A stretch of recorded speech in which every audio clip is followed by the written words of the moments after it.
Hello friends, आपके अपने YouTube channel amazing financial world में आप सभी का स्वागत है। आज के वीडियो में हम लिस्टेड इक्विटी शेयर्स के ट्रांजैक्शन में अलग अलग कंट्रीज में कितना long term capital gain tax लगता है, इसको कंपेयर करेंगे और इसे एग्जाम्पल के साथ समझेंगे। वीडियो की शुरुआत करने से पहले मैं आप सब लोगों को रिक्वेस्ट करूंगा कि चैनल को सब्सक्राइब करके बेल आइकन को प्रेस करें, ताकि आपको शेयर मार्केट, फिनांस और इन्वेस्टमेंट से रिलेटेड अपडेट इस चैनल के माध्यम से लगातार मिलते रहे। तो सबसे पहले बात करते हैं हमारे देश यानी इंडिया की।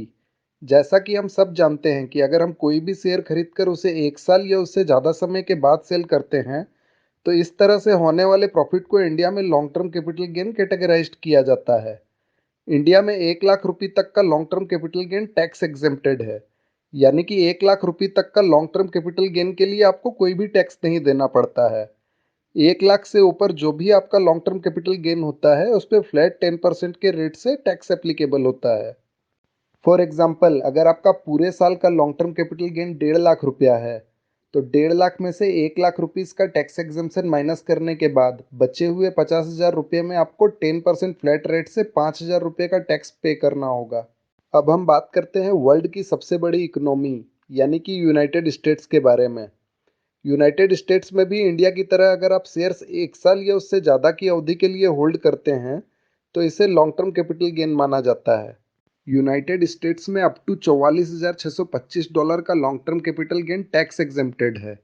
यानी कि अगर आपका सालाना लॉन्ग टर्म कैपिटल गेन $44,625 या उससे नीचे है, तो आपको कोई टैक्स नहीं देना पड़ता है।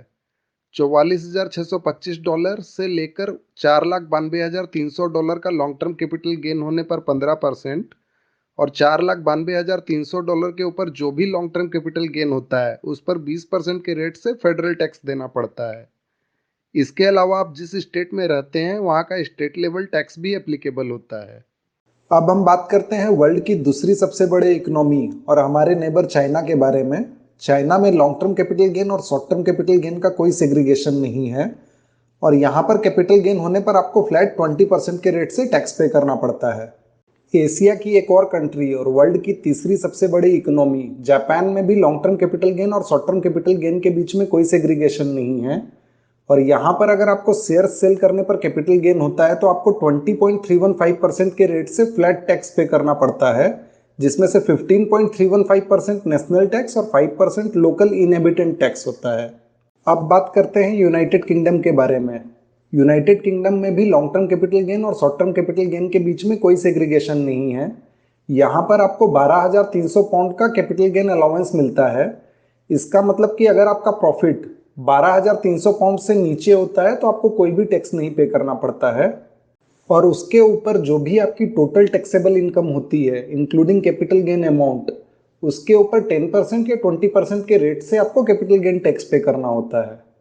अब बात करते हैं कनाडा की। कनाडा में जो भी आपका टोटल कैपिटल गेन का अमाउंट आता है, उसका 50% इंडिविजुअल की अदर इनकम के साथ ऐड कर दिया जाता है, और फिर जिस टैक्स ब्रैकेट में आप आते हैं, उसके अकॉर्डिंगली आपको टैक्स पे करना होता है।